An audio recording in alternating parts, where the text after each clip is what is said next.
Hi, I'm Melinda Elmer with Century 21 Masters and the Elmer team, and today we're going to be sharing a few tips about Prop 19 and probate or trust situations. So I'm here with special guest today, Christy Rye, and we wanted to talk a little bit about how Prop 19 affects someone in a probate or a trust situation. So let's first talk a little bit about what Prop 19 is. Okay, so when we're talking about a probate or a trust situation, we're typically talking about the heirs that acquire the property. Usually it's the kids. And in order to take your parents' tax base, there are a few things that must take place because of Prop 19. There's changes that have happened. It used to be 58, Prop 58, parents-child. Prop 193 was grandparent-grandchild. So when a parent passes and one of the beneficiaries or the heirs is going to receive the property and live in the property, they have to file a homeowner's exemption with the assessor's office within 1 year of the date of passing of the last parent. That 1 year time frame is critical and there's no wiggle room. It can't be a year and a day. It is solid 1 year. And so I find a lot of the children, the heirs, they didn't know this, so they end up not being able to take mom and dad's tax base, and it's heartbreaking. Right. I mean, we had somebody who 3 years after the fact realized that they were supposed to file it and they missed out. Yeah. It's hard. See it way too often. Yeah. So then, a lot of times we get questions about what if, right? So I know one what if question we've had recently is, what if mom or dad had lived in a assisted living facility for 3 or 4 years or something like that before they passed? They didn't rent the house out, but that was still their primary residence. But what if they moved into an assisted living facility for several years?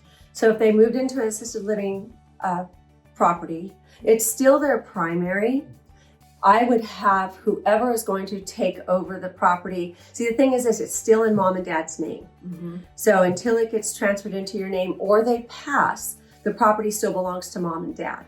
So I would have their mail continue to go to that property, and I would alert the assessor's office that our last parent, usually if there's one surviving and that parent ends up going into a home or retirement place, I would have the assessor's office, I would put them on notice and let them know that mom is still alive, that she has to be in this assisted living place, and that you would like to keep her tax base. And how does that work? So, because with the assessor's office, I never really get to hear the end story in situations like this. I would love if people would get back to me after they have filed for that exemption and whether or not the assessor's office is showing leniency and allowing it. But that is a good question because it happens all the time. I would think then that maybe if the property's in a trust, and let's say the parent is incompetent, mentally incompetent, and they transfer the property out of the trust, put the money into an account for mom, for her to have the funds to fund the the home that they're in. Sure. That then they might be able to distribute the trust or at least put the property in their own name and put trust proceeds. It gets so tricky because the money is still mom's money. Even if she's mentally incompetent or physically unable to take care of herself, it's still that money is there to protect and to take care of mom and dad. And with that situation, I mean, it sounds like the big key thing is communicate with the county assessor's office and 100%. Ask them, hey, what should we do in this situation, and get ahead of it rather than trying to figure it out later. Absolutely. Right? Absolutely. Okay. And then, I know a lot of other situations that we see pretty commonly is where ultimately the house has to go from a primary residence to a primary residence, right? So you can't rent out a home and then move into it and try to keep the tax base. So as long as the parent was living in the property, then the child also has to live in the property. And what's the minimum time frame that the child has to live in that property? So that's the thing. There's nothing to stop a child from selling the property, such as like a job transfer or having to move for medical reasons, things like that. Again, it comes down to being transparent with the assessor's office, reaching out to them and letting them know the situation so that you don't suffer any type of backlash. But, people have situations that happen in their lives and they have to sell. Once you get that tax base approved and you acquire your parents' tax base, you should be good to go. should something happen. And the good news is this, if you're 55 and over and you're going to downsize or you're going to move somewhere else in the state of California, you can take that tax base with you again. So you can acquire mom and dad's tax base, and then once it's yours and you're at least 55, you can take that tax base with you anywhere in the state of California.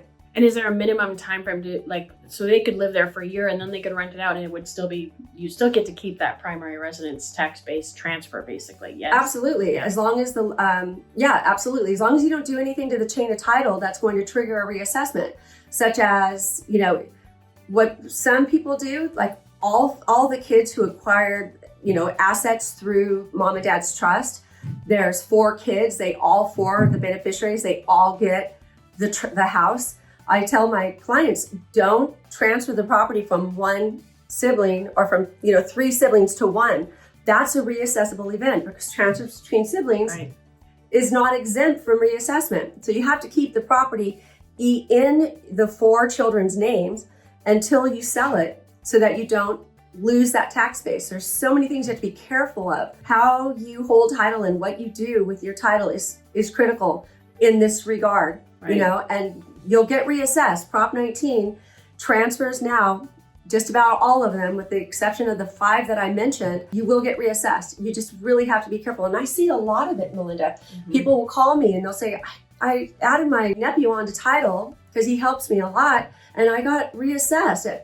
My taxes went up to $10,000 a year. And there's really not much you can do about it because they did a transfer that is reassessable. Now you can contact the assessor's office and ask for mercy, let them know that you had no knowledge, and ask if you can rescind that deed. There is such a thing called rescission of the deed, where they rescind it. And it could reverse, but again, it's talking to the assessor's office, telling them that you made a mistake and why it happened, and then see if they will allow a rescission of the deed to be recorded. If you want more information on that, I'm always happy to talk to you. Where would they reach you? My cell phone number is 714-496-3678.